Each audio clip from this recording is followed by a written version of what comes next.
Entonces, por favor, provechito a los que están comiendo.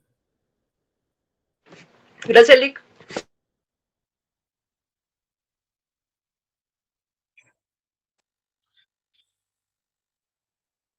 Antes de iniciar la clase, fíjense que estaba viendo que tenían dudas de qué es lo que va a venir en el parcial. Y entonces,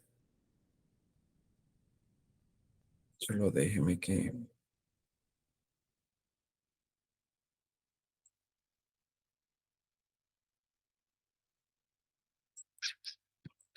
Miren, pues yo me acuerdo hacia lo lejos que con ustedes el primer parcial, en cuanto al capítulo 4, no, o sea, ese no vino en el contenido del primer parcial, si estoy en lo correcto, ¿no?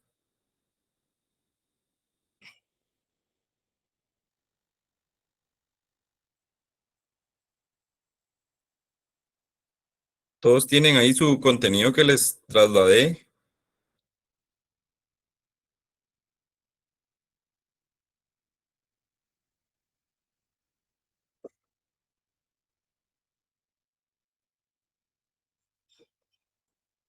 Entonces, miren, pues en el capítulo 4, solo permito.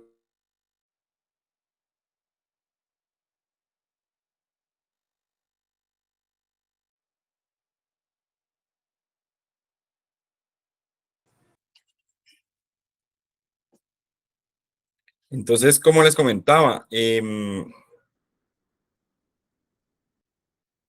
no sé si vamos a ver, permítame un momentito. Es que fíjese que lamentablemente no estoy... ¿Me escuchan ahorita?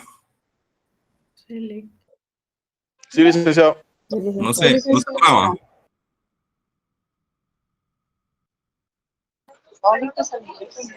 Miren, pues, según el contenido que yo les envié, el capítulo 4 no entró en el primer parcial, por lo que el contenido capítulo 4, capítulo 5,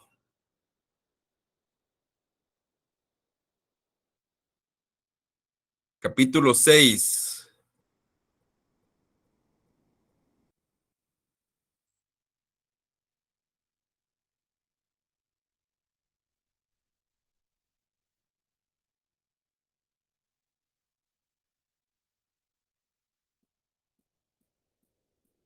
y capítulo 8 son los que van a entrar en el examen.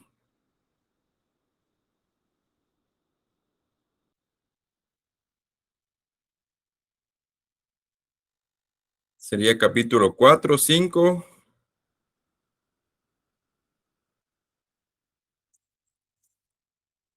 4, 5,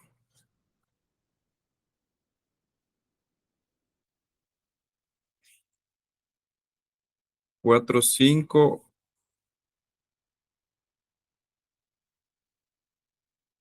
Es que el 7 no lo vimos. Capítulo 8.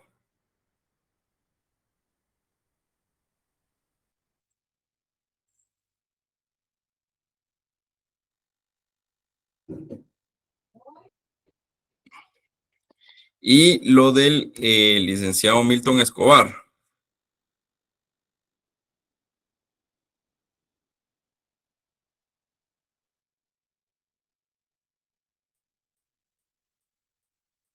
¿Estamos en lo correcto?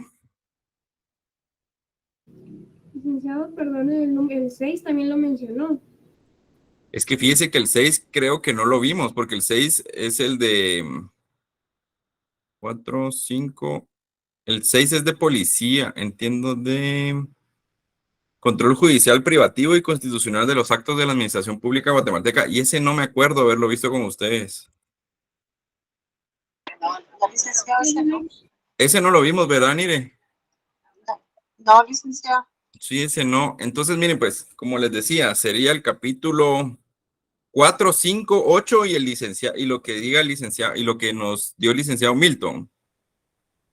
Por favor.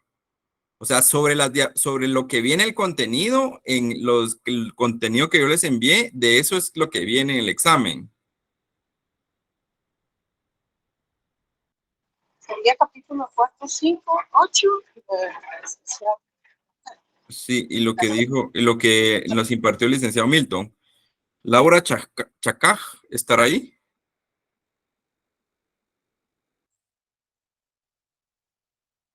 Sí, licenciado. Es que no.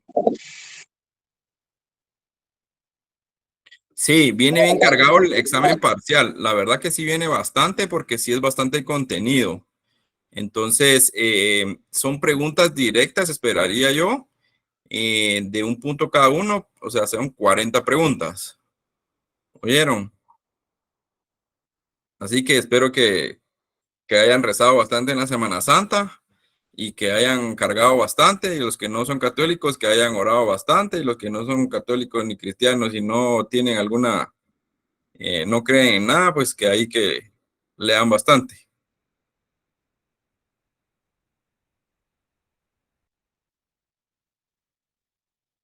¿Cómo así como el primer parcial? Escribe y hábleme porque no sé quién ahí. Perdón, Nick, es que sí, con preguntas directas que venía como que todo el concepto y solo escribíamos la respuesta.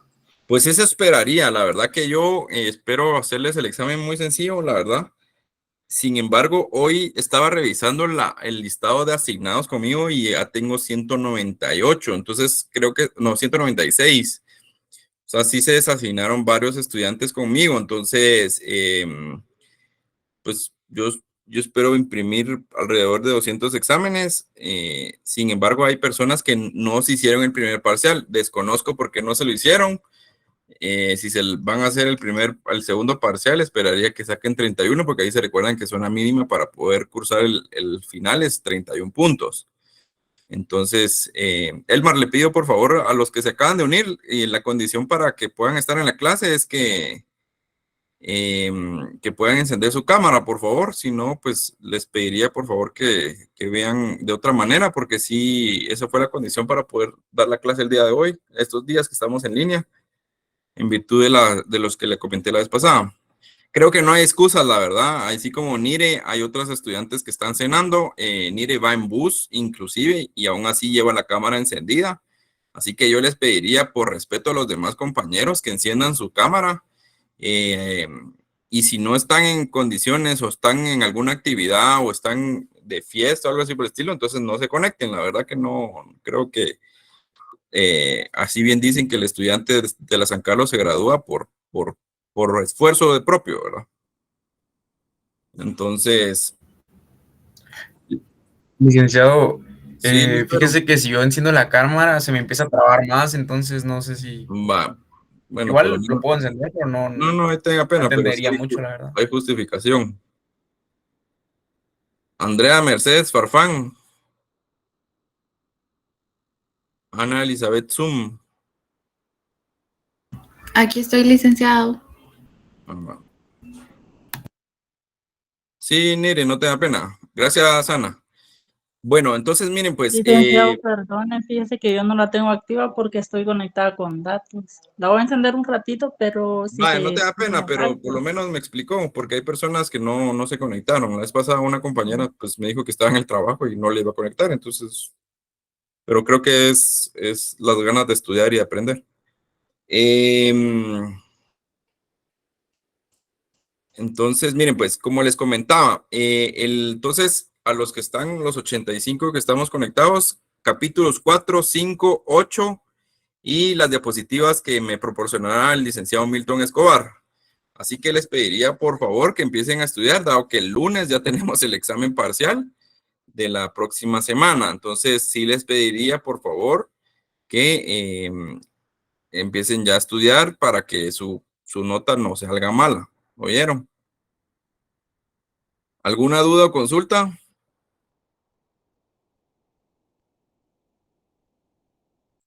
¿No? Ok. Bueno, miren, pues, como les comentaba la vez pasada, habíamos hablado del capítulo 8. Estábamos hablando sobre el intervencionismo estatal, y sobre por qué es tan importante como abogados que entendamos esta parte. Solo déjeme, es que no me deja de aquí está.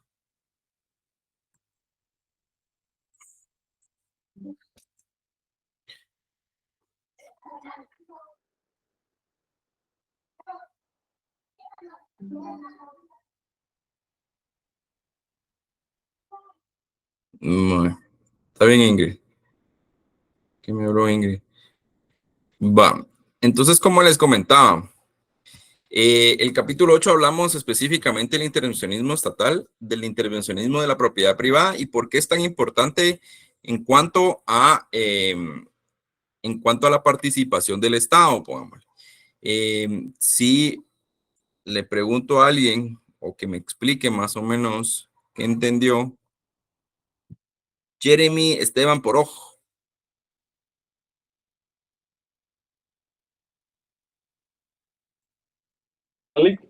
Buenas noches, Jeremy. No, pero usted sí puso, no te da pena, Jeremy, dale tranquilo.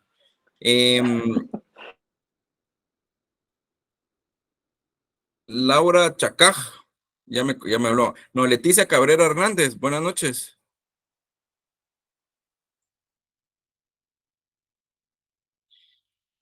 Buenas noches, Lick. Buenas noches, Leticia. ¿Qué se acuerda de lo que hablamos del intervencionismo y de la expropiación y la propiedad privada? Me recuerdo que hablamos sobre las servidumbres, que era Ujú. servidumbre administrativa, servidumbre pública, Ujú. que también que sobre la servidumbre administrativa era forzosa Ujú. y la servidumbre pública no. Ok, muchas gracias, Leticia, le agradezco mucho. Marilyn Elizabeth Sofía. Dígame, licenciado. Buenas noches. Buenas noches. Cuando hablamos del intervencionismo estatal de la propiedad privada y la expropiación, encontramos que había una línea como muy delgada entre la propiedad privada y la expropiación. ¿Qué decreto o qué ley era la que estábamos hablando sobre la expropiación? ¿Qué específica ley? La ley de minería. No, hablamos sobre la ley de minería, pero cuando hablamos de la ley de minería, hablamos sobre las servidumbres. Pero también había sobre la ley de expropiación. ¿Y qué decreto es?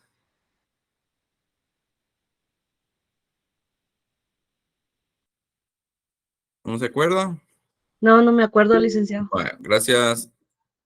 ¿Quién levantó la mano? Yo le Sí, Priscila. decreto 529. Correcto, Priscila. Sin embargo, como les decía, la ley de expropiación era una ley vieja, que no tenía, pongamos, incluso había cuestiones en el artículo, en el ámbito espiritual, decía esa ley.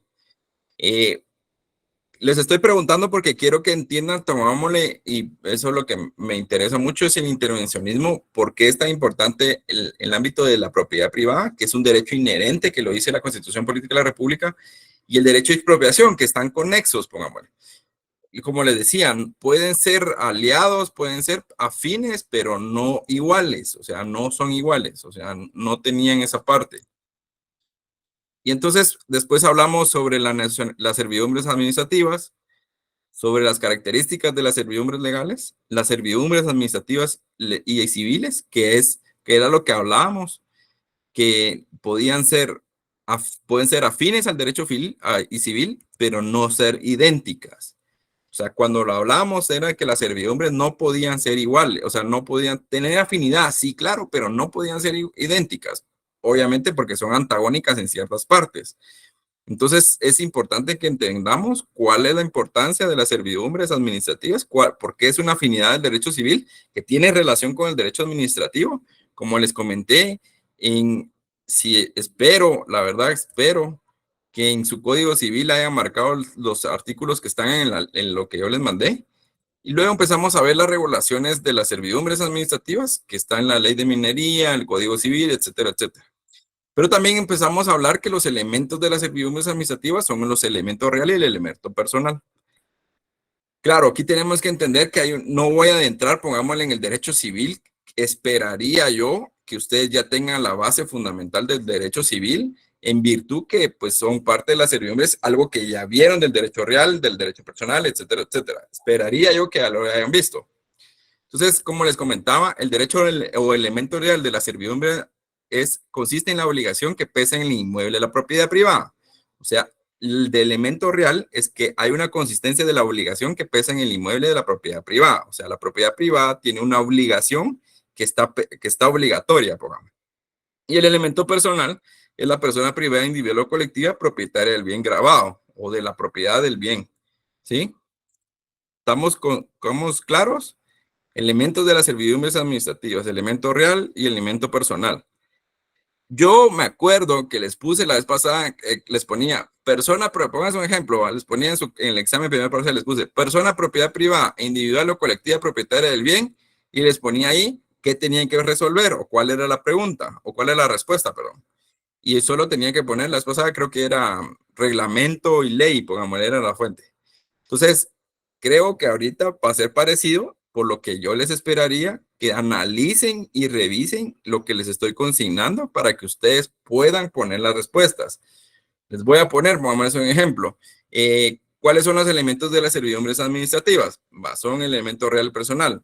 Y tal vez en la siguiente les ponga personalidad privada, individual, colectivo, propietario del bien grabado, el elemento personal. ¿Sí?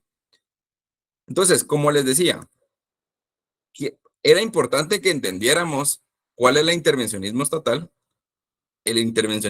de la propiedad privada, la expropiación, las servidumbres administrativas, ejemplos que vimos de las servidumbres administrativas, los elementos, pongámosle, y el elemento también tecnológico finalista es el beneficio colectivo que motiva la servidumbre, el bienestar general y la finalidad del Estado, y este debe privar sobre el interés particular. ¿Cuál era el objetivo del Estado? Y se los recalco y se los vuelvo a repetir en la misma clase de la vez pasada, el miércoles, se los vuelvo a decir ahorita. La finalidad del Estado es el bien común, por lo que es importante que ustedes entiendan que el bien común es el objetivo general de todos los estados del mundo, de todos, no hay excepciones.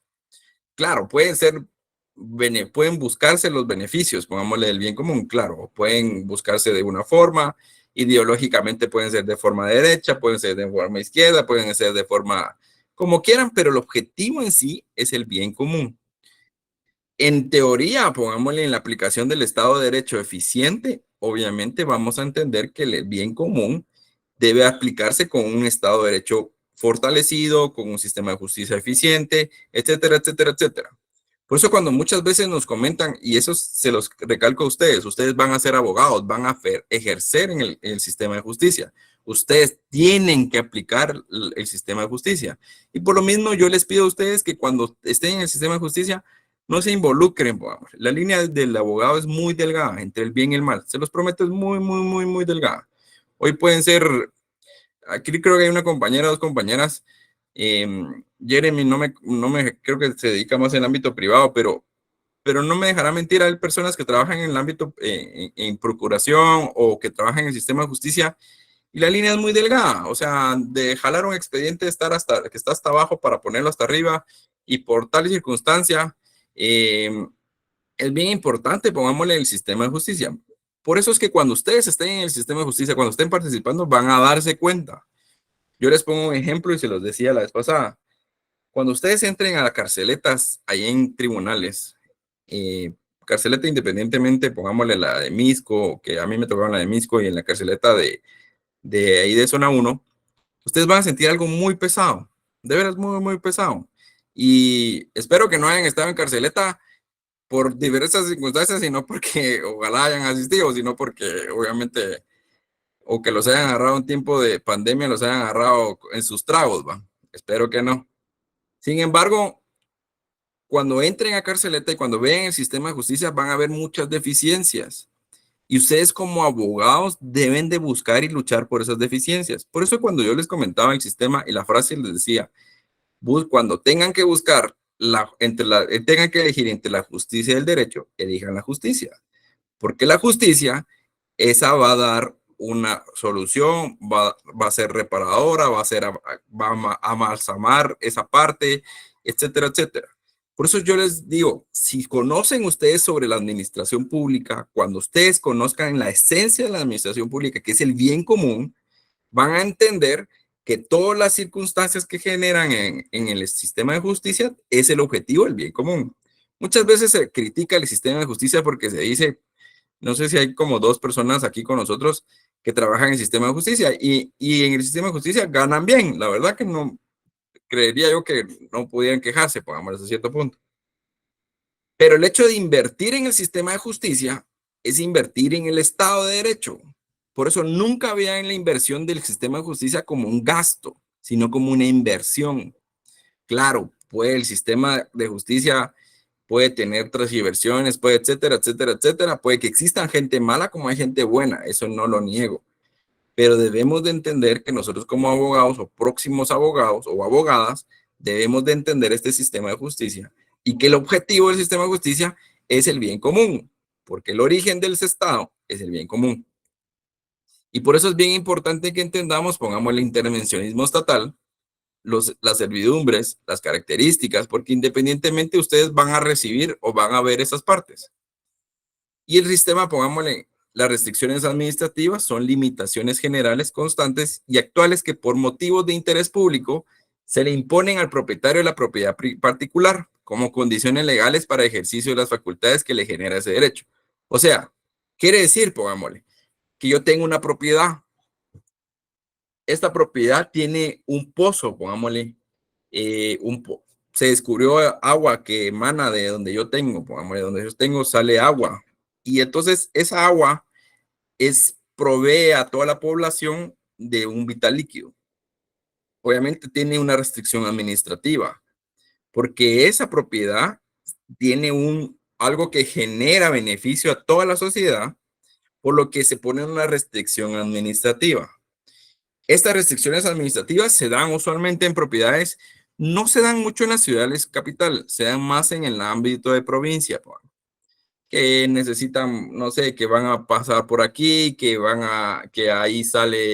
ahí van a poner una pista de aterrizaje lícita, ¿va? No ilícita, ¿va? No como las que encuentran en la Laguna del Tigre, ¿va? Pero, o sea, sí, ¿me entienden? O sea, cuestiones administrativas que van entendiendo poco a poco porque esas restricciones son beneficio para el bien común o el bienestar social. Es una actividad de policía que implica el debilitamiento del ejercicio de los derechos de la propiedad privada. No es miembro de la propiedad, sino que impone una tolerancia de parte del dueño de interés de la comunidad. El propietario hace un sacrificio de no hacer o dejar de hacer algo. La restricción atempera o disminuye o restringe el dominio particular, sin quitarlo o eliminarlo o eliminar la propiedad. Como les decía, ¿y cuál es la vinculación entre las restricciones administrativas y también tiene una relación con la expropiación? Porque a veces que estas restricciones se hacen para no llegar a la expropiación, porque usualmente el Estado no le beneficia, pongámosle, a la expropiación. Yo no sé si ustedes se recuerdan, pongámosle, cuando sale uno de San Cristóbal y va entrando ahí por las charcas, hay ahí está Conjuve, está otras instituciones, y había antes un pedazo, una esquina específicamente del SBS, creo que era de Jeff, que estaban ahí. Esa era parte donde no se podía dar una curva correctamente. Pues esa parte era un terreno del Estado donde posteriormente se tuvo que ceder para que sea beneficio de la población. Por eso es que ahora hay 3 carriles. Anteriormente solo habían 2 carriles, que ustedes se acuerdan. Y entonces cuando entendemos la diferencia entre las restricciones administrativas, entendemos que hay ciertas limitaciones que nos dan o que nos imponen, pongámosle, en el ámbito de hacer con nuestra propiedad ciertas cuestiones o ciertos sacrificios que se deben de hacer, pongámosle. Por lo que a veces se nos impone que no se debe desmembrar la propiedad. Se le dice así como, mire, no se impone, le solicitamos que no se desmembre la propiedad en virtud que este desmembramiento perjudicaría a la población en general. Esas son una característica, pongamos una restricción. Y también de estas restricciones tienen características que pueden ser generales, constantes, limitadas, que imponen al propietario, no dan lugar a indemnización, recaen o no son solo de bienes inmuebles. Pongámosle las generales porque no se imponen sobre cosas determinadas, sino que afectan a todas las cosas que se encuentran en idéntica situación y condiciones. O sea, que la misma propiedad puede ser que imponga en una cosa determinada y que afecte solo en situaciones, condiciones iguales, que son constantes, que no se establecen por tiempo determinado, no tienen un tiempo, ¿verdad? Son ilimitadas en su número, ya que surgen de necesidades públicas y estas no pueden limitarse a un límite numérico. Es un ejemplo, el agua, el agua no puede limitarse por el ámbito de lo que se va a dar, o sea, por un número, o sea, vamos a sacar tantas litros de agua, no, o sea, no se puede, ¿me entienden? O sea, es algo que no se puede por el número. Imponen al propietario la obligación de no hacer o no dejar de hacer. Como les decía, lo prohíben o no le prohíben. No dan lugar a indemnización. Al no implicar una disminución del derecho de propiedad, esto no produce un daño jurídico. Sí, como les comentaba, solo vienen de las diapositivas, bueno, de lo que les mandé y de las diapositivas. Recaen no solo sobre las cosas inmuebles, sino también pueden caer sobre cosas muebles, siempre que estos puedan afectar el orden público. Ejemplo, evitar el humo negro para no dañar el medio ambiente. Eso es un poco complicado, la verdad, de decirles en las restricciones o las características de las restricciones administrativas, porque yo no sé a los que han, bueno, no sé si lo hacen todavía, la verdad, pero cuando uno va para Escuintla, bueno, cuando va uno para el puerto, dirían por ahí, no sé si la famosa rosa, pongámosle, la famosa del quema de caña que hace que influye o que afecta a mucha población en Escuintla. Recientemente, hace unos días, o hoy específicamente, creo que hay un informe de que en Guatemala, o en la ciudad capital, el aire hoy está muy peligroso para respirar, pongámosle. Por ciertas partículas que se emanan de los vehículos. Entonces, pongámosle, hay ciertas partes o estas partes de territorios administrativos, sí, ayer o hoy creo que salió, que afectan, pongámosle, específicamente a la población en general. Y por eso es que a veces se caen esas, no solo en el ámbito de muebles, sino también de inmuebles. Les pongo un ejemplo, pongámosle, los cerdos, pongámosle, los cerdos son bienes muebles, porque obviamente pues son bienes que puede uno transportar, pero son bienes que deben de estar, porque obviamente el cuidado de un cerdo, etcétera, etcétera, trae repercusiones, pongámosle, medioambientales, etcétera, etcétera, y por eso tiene características de restricciones administrativas, porque es bien importante entender que estas restricciones, aparte de ser restricciones administrativas de solo bienes inmuebles, también tiene de bienes muebles, que puede afectar en cualquier parte. Estamos hablando de parte de territorio. ¿Hay alguna duda o consulta?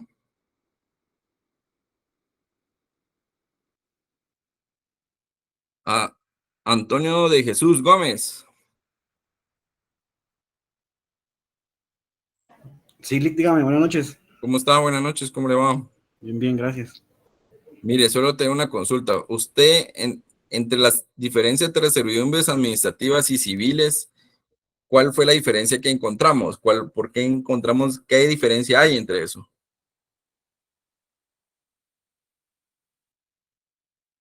¿Cuáles son las diferencias entre las servidumbres administrativas y las civiles?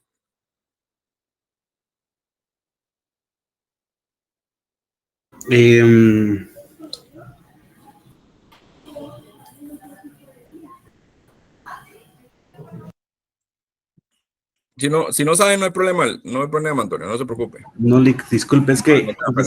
Gracias. Carle Miraya Jack.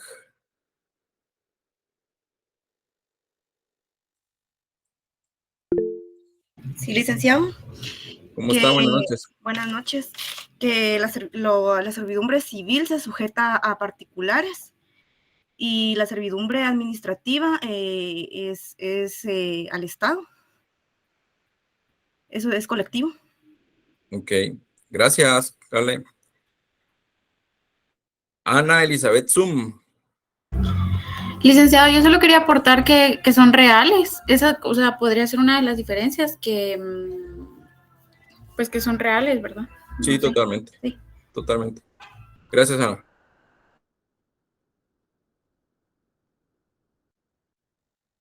Sí, también, Cristina, pueden ser obligatorias y algunas, ¿no? Claudia Álvarez.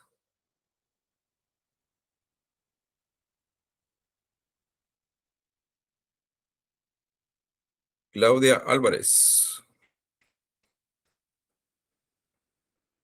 No está Claudia Álvarez. Cristina Vázquez. Ah, Cristina, usted me hablaba. ¿Quién?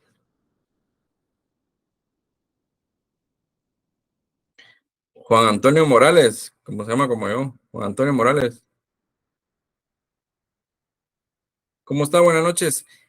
Cuando hablábamos de que las servidumbres administrativas presentan afinidad con los derechos civiles, pero no son idénticas, ¿a qué se refiere con eso?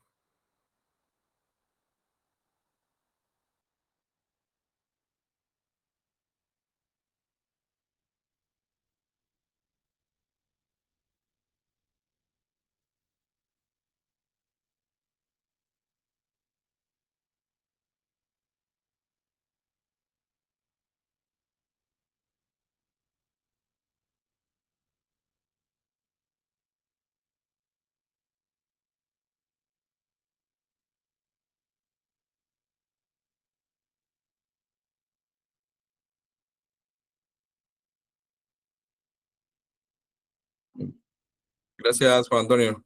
Catherine Dayana. Catherine Dayana Orellana.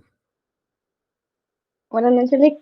Buenas, buenas noches. Ahí sí puede encender su cámara. Como la misma pregunta, o sea, ¿cuál es en las servidumbres administrativas presentan afinidad con el derecho civil, pero no idénticas? ¿Por qué no son idénticas?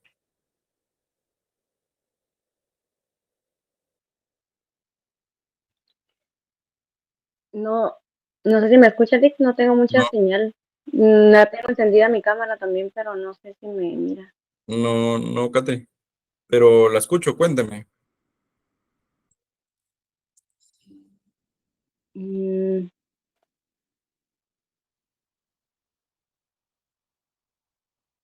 ¿No? no sabía, no. Va. Gracias, Catherine. Sí, me levantó la mano? Pues solo quería agregar unas noches que tal vez es en Bueno, beneficio de la comunidad o del bien común, una administrativa, a cambio las otras son entre partes o civiles, digamos. sí, esa es una cuestión que, miren, a mí me preocupa que no entendamos, pongámosle, cuál es la diferencia y la verdad que el aporte que da es muy cierto. Pongámosle, las servidumbres administrativas presentan afinidad con el derecho civil, o sea, son afines, o sea, usted es afín ideológicamente en algo, pongámosle, puede ser afín con el novio o la novia o el amante o no, puede ser afín a algo, pero no puede ser idéntico, pongámosle, no puede ser idéntico a la relación que usted tal vez tenga con su novia, con su pareja, no puede ser idéntico, porque no es lo mismo, o sea, puede ser afines en cierto pensamiento, pero no son idénticas, y así son las servidumbres administrativas y las civiles. ¿Cuál es la diferencia? Que son afines, claro, porque son de derecho civil, porque tienen una concordancia, pero no son idénticas, porque como lo decía Jorge Luis, pueden tener una participación y como tienen un beneficio, hay una diferencia muy grande entre las servidumbres administrativas y las civiles. Es que las servidumbres administrativas tienen un objetivo claro, que es el bien común. Por eso les digo y les recalco, el objetivo del Estado es el bien común. Y por eso las servidumbres administrativas tienen ese objetivo. Pueden ser afines al derecho civil, porque obviamente tienen afinidad, pueden ser, etcétera, etcétera, pero no idénticas. Y eso es lo que dice, pongámosle, el beneficio que tiene el colectivo es más grande que el colectivo individual. Por eso es que hay una lucha, pongámosle, de pensamientos o de teorías en cuanto al derecho de propiedad privada. Pongámosle. Cuando hablamos del derecho de propiedad privada, yo sé que algunos, pongámosle, ahorita pueden, tal vez pienso, pues, algunos pueden decir como no, pero es que el derecho de propiedad privada es mío, pues, o sea, obviamente, pero hay personas, pongámosle, que no tienen propiedad privada y que ven como como todas las propiedades o todo el terreno que debe ser colectivo. Pues obviamente es la idea socialista, pongámosle hasta cierto punto, pongámosle, enmarquémosle en esa idea. Sin embargo, pues no es el origen, pongámosle. Por eso es que es bien importante cuáles entendamos el derecho a la propiedad privada. Entendería yo que ustedes ya vieron derecho civil, ya vieron en la parte del derecho de la propiedad privada, etcétera, etcétera, para que ustedes entiendan esa circunstancia. Entonces, yo les comento y les digo, la diferencia del derecho de servidumbres administrativas, ¿son afines al derecho civil? Sí, pero no son idénticas. ¿Y por qué? Porque las servidumbres administrativas tienen un beneficio, pongámosle, tiene un beneficio colectivo, individual o de un bien común. ¿Sí? ¿Alguien más? ¿Alguna duda? ¿Consulta? ¿No? ¿Quién levantó? Sí, Jorge. Super licenciado, fue una pregunta, si se puede saber, ¿verdad? No sé si va al caso. Digamos, por ejemplo, en esas restricciones administrativas, yo he escuchado que, por ejemplo, en la zona 1, que no se pueden modificar las casas o cambiar las paredes porque afecta el patrimonio cultural de Guatemala, por ejemplo. O sea, ese tipo de restricción sí entraría en esto y, digamos, en cómo se disputan, digamos, si una casa se está cayendo y no dejan al dueño reparar, ¿dónde se disputaría eso? Primero, vamos a diferenciar en cuanto a la propiedad privada. Pongámosle, hay una cuestión de propiedad privada y hay una colectividad de la propiedad del derecho intangible de la nación. Pongámosle, hay diferencias. O sea que hay dos vertientes. Pongámosle, el derecho a la propiedad privada, que es una parte específicamente de lo que yo adquirí en el año de hace muchos años y yo compré. Y el otro, el derecho colectivo, que es el derecho intangible de la propiedad, de la propiedad, pues, etcétera, en ese sentido. Esas son dos partes diferentes, o sea, no conexan, pongámosle. Sí conexan a cierto punto, pero no en ese mismo. Derecho a la propiedad privada, si yo, pongámosle un ejemplo, alguien puede tener una propiedad en la zona 1, que debe ser su propiedad. Sin embargo, esa zona 1 es declarada patrimonio intangible de la nación, pongámosle. Y por eso mismo que esas restricciones que tiene, es que uno no puede, pongámosle, construir a ciertos niveles, así como sucede en la antigua, pongámosle, en la antigua Guatemala, usted puede construir creo que a cierta altura, con ciertos lados, ciertas formas, etcétera, etcétera. ¿Cómo se dilucida eso? Está el Instituto de IDAE, creo que se llama, Instituto de Arqueología, y no sé cómo se llama, IDAE, creo que se llama. IDAE, creo que es. Sí, es del Ministerio de Cultura y Deportes, Instituto de Antropología e Historia de Guatemala se llama. El IDAE es el encargado de la verificación de cumplimiento de todas las, o presentar denuncias de la alteración de los bienes inmuebles o muebles que sean declarados, pongámosle. Obviamente me estoy saliendo del contexto dado la pregunta, pero el derecho a la propiedad privada es una parte, derecho inherente, perdón, a la persona, pero tiene conexión o tiene vertiente con el derecho intangible de la nación, porque es un derecho colectivo de beneficio para toda la población. ¿Cómo se dilucía en esta comisión o en este instituto de parte de la comisión? Si en caso no, pues en caso fuera porque está cayéndose la casa o algo así por el estilo, pues se solicita la autorización, etcétera, etcétera. Es complicado, la verdad. Yo les reconozco porque la Universidad de San Carlos es declarada patrimonio intangible de la nación. Y para mover o hacer algo es bien complicado hacerlo en la universidad. No es tan fácil, la verdad.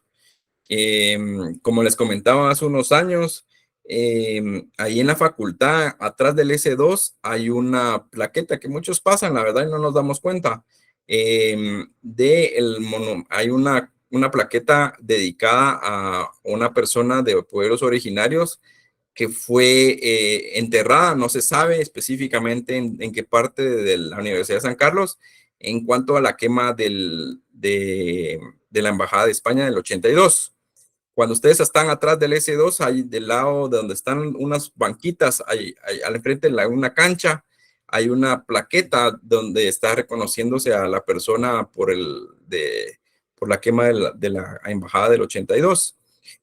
De la Embajada de España. Y pongámosle a esta parte, porque obviamente es una cuestión intangible de la nación, obviamente es bien difícil alterar esas partes, pongámosle, y esos territorios, o ese específicamente ese lugar. Me faltan 15 minutos antes de ser las 8. Les pido un momento también, y esperaría yo que no poder, ¿cómo se llama? Porque entiendo que el examen lo tenemos dentro de 10 días, todavía los vería martes, miércoles y jueves, martes y viernes, miércoles y viernes, ¿verdad? Y así ya tener todo listo. Bueno, entonces, como les decía, proceso histórico del derecho ambiental en Guatemala. Proceso sumamente complicado, un proceso pues que ha tenido sus altas y sus bajas, siempre de ámbitos políticos, siempre de políticas internas y políticas exteriores. Hasta cuando más o menos en los 90s y 2000, pues que ya todos vemos o sabemos sobre el cambio climático, pues obviamente como que se adentra más el proceso histórico del derecho ambiental en Guatemala, y es necesario también hacer referencia a la Declaración de Estocolmo sobre el medio ambiente, celebrada en Estocolmo, en Suecia, en 1972, en la cual participaron 112 estados, 101 de estos Guatemala, en cual aceptó la dicha declaración, integrándose a los programas municipales para la protección y mejoramiento del medio ambiente y la calidad de vida en la que su territorio corresponde, en el cual se encuentran considerados en el decreto 6889 del Congreso de la República, Ley de Protección y Mejoramiento del Medio Ambiente, en la que se creó la Comisión Nacional de Medio Ambiente, órgano encargado de crear incremento adecuado para planificar, cooperar y ejecutar una plan nacional. Miren, esta parte del medio ambiente y la Comisión de Medio Ambiente, no voy a adentrar, la verdad, porque considero que no va a venir el examen. Igual estudienla, pero voy a darle, pongámosle en contenido en cuanto al ámbito ambiental en Guatemala y por qué es tan importante que ustedes también lo conozcan. El derecho ambiental en Guatemala es un derecho sumamente que se está dando o que está resurgiendo, pongámosle, o que está en su cúspide en estos momentos. Considero que es un derecho que puede generarles a ustedes una buena carrera, que puede darse, porque ahora lo que está sucediendo mucho es que los estados de primer mundo, pongámosle Europa, Asia, pongamos los países de primer mundo, están generando pagos por bonos de carbono. Estos bonos de carbono se generan en que el estado o pongámosle, Europa genera tanto dióxido de carbono, yo le pago a Guatemala para que cierto territorio que está protegido o que está por bosques no sea destruido. Esto es como les digo, así como ustedes cuando tienen un hijo y que hace una avería, pero ustedes le dicen como, va, no, hombre, o sea, va, te voy a consentir, pues, va, ya no lo volvás a hacer, va. Así, es la misma analogía. Bueno. O sea, el primer mundo destruye, hace lo que deshace, pero nos paga a nosotros por cierto territorio para que mantengamos esa parte, ese lugar y no podamos tener, ellos puedan verse como, buena onda, va, gracias por. Es lo que yo pienso, la verdad. ¿En serio? Y entonces, disculpe, licenciado. No te da pena. Disculpe. Entonces, es como yo les decía, si bien en la parte ambiental o derecho ambiental se está generando y va con repercusiones, también afecta a nosotros como guatemaltecos. ¿Me va a hablar, Jorge? ¿No? Se quedó puesta, disculpe. No. Entonces, bueno, también, Jorge. Entonces, como les decía, el derecho ambiental va generando, pues en estos momentos, una sustancialmente va incrementando o ya está en su cúspide. Y creo que es bien importante que algunos abogados o abogadas nos especialicemos en derecho ambiental. El derecho ambiental viene muy inmerso específicamente en el derecho guatemalteco. Como les hacía mención, pongámosle los bonos de carbono, el derecho ambiental en cuanto a, pongámosle, ahora que está muy de moda la ley de aguas, que se está discutiendo, que se va a discutir, etcétera, etcétera, etcétera. Entonces, creo que es bien importante que vayamos adentrando o conociendo el derecho ambiental, específicamente en el derecho, si ustedes se quieren especializar en derecho de aguas, derecho de aire, derecho de etcétera, etcétera, lo pueden adentrar. No voy a adentrar mucho en esto porque la verdad que no considero que vaya a meterlo en el punto, en el examen. Sin embargo, pues se los dejo a ustedes para que lo puedan interpretar. Ahora, antes de terminar la clase, fíjense que quería consultarles. Fíjense que alguien me pidieron que les diera un repaso antes del segundo parcial. Yo quisiera preguntarles a ustedes si están de acuerdo en que la clase que tenemos el día miércoles hagamos el repaso de todo lo que hemos visto prácticamente en estos días. Pues, entonces les pregunto a ustedes si ustedes están de acuerdo en que el miércoles, ¿qué es este miércoles? Miércoles 10, hagamos el repaso de todo lo que vimos del capítulo 5, o sea, el capítulo 4, 5, 8 y lo licenciado. ¿Están de acuerdo? Sí, por favor, gracias, Lick. Sí, licenciado. Sí, licenciado. De acuerdo, Lick, de acuerdo. Gracias. Va, entonces miren pues, yo sé que el día miércoles la clase yo sé que llegan bastantes. El inconveniente que tengo es que a veces no entran muchos y no me escuchan. Entonces yo les pediría por favor, porque el miércoles es primera hora, entonces pues, el miércoles por lo menos podemos tener ahí desde las 5:30 hasta las 7 de la noche. Entonces sí les pido por favor que si en caso hay algunos compañeros que no puedan entrar o que no escuchen, que les transmitan la información o si tienen dudas los que se quedan afuera, que me las hagan saber para que yo les pueda responder, ¿sí? Yo les pediría por favor también otra cosa, es que yo sé que tal vez no me adentro ahorita, pero sí deberían de empezar a revisar o a estudiar cuestiones que son muy esenciales, como domicilio, persona, póngale qué es derecho administrativo, qué es derecho penal, qué es derecho civil, etcétera, etcétera, etcétera. ¿Qué es jurisprudencia? ¿Cómo es el proceso contencioso administrativo? ¿Cuál es el recurso revocatorio? Porque si yo les pregunto ahorita cuál es el recurso revocatorio de reposición, estoy seguro, pero seguro que alguien me va a responder mal. Y hasta alguien me va a decir, porque un día le conté a mi esposa lo del machote y estábamos platicando, me dice, mira, si me seguís diciendo sí, te voy a decir machote, me dice que no sé qué.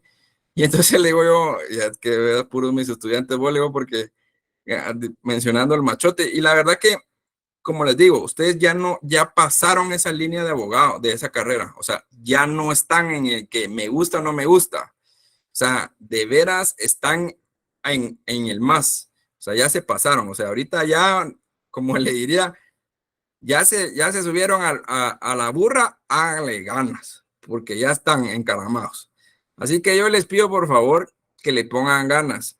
Estos últimos minutos, les pido, por favor, que les pongan ganas. Dedíquense a sus estudios. Dedíquense a... No sean aquellos estudiantes de que digan, porque es que estuvieron en pandemia y no conocen. No, adentren. Vean cómo hacer un memorial, cómo hacer un recurso de revocatoria, etcétera, etcétera, etcétera, ¿verdad?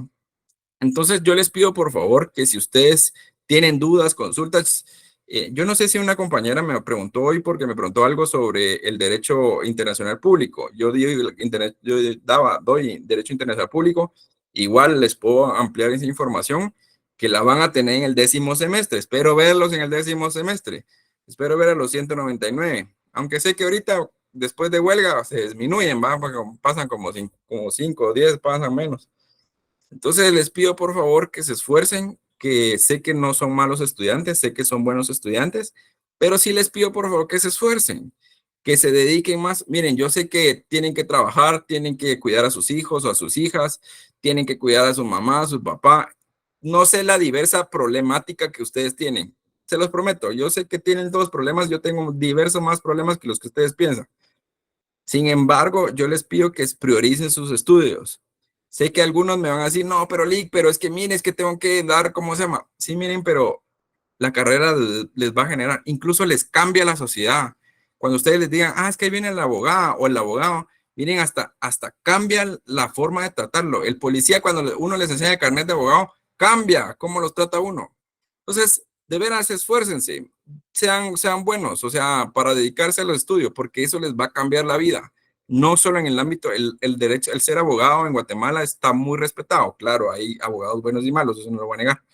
Pero el ser abogado ahora es muy respetado, es una carrera, y no lo hagan por mí, no lo hagan por ¿cómo se llama? A los que tenemos hijos, creo que tenemos de mostrar el ejemplo. A los que no tienen hijos, háganlo por el esfuerzo, por el futuro que vienen. Si no quieren tener hijos, también están en su derecho, pero háganlo porque ustedes quieran, porque ustedes quieren esforzarse, porque quieren ser buenos estudiantes, quieren ser buenos abogados y abogadas.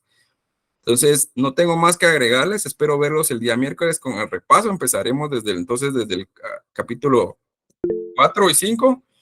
Sí, Delfina, 4 y 5. Licenciado, yo le agradezco por sus palabras de recomendación. Yo sé que no es usted el interesado en ser el futuro abogado, sino que quiere formar pupilos, ¿va? Entonces le agradezco por sus buenos consejos. Muchas gracias. La verdad que la oportunidad me la dio el señor decano, Henry Arriaga, y la verdad que yo la estoy aprovechando. Yo sé que pues no me meto en el ámbito político, pero es un decano que ha dado la oportunidad a abogados jóvenes que tenemos conocimiento a impartirlos y a dárselos a ustedes. Como les dije, no tengo la verdad absoluta, no tengo la verdad que les cumpla, ni mi verdad va a ser la verdad para todos, pero ustedes como próximos abogadas y abogados considero que deben de formar su criterio y que el poco conocimiento, el conocimiento que yo les imparto, les sirva a ustedes en el ámbito ya de su ejercer su profesión. Así que espero verlos el día miércoles, espero que pasen muy buena noche, pasen buen descanso, post Semana Santa, así que espero que ya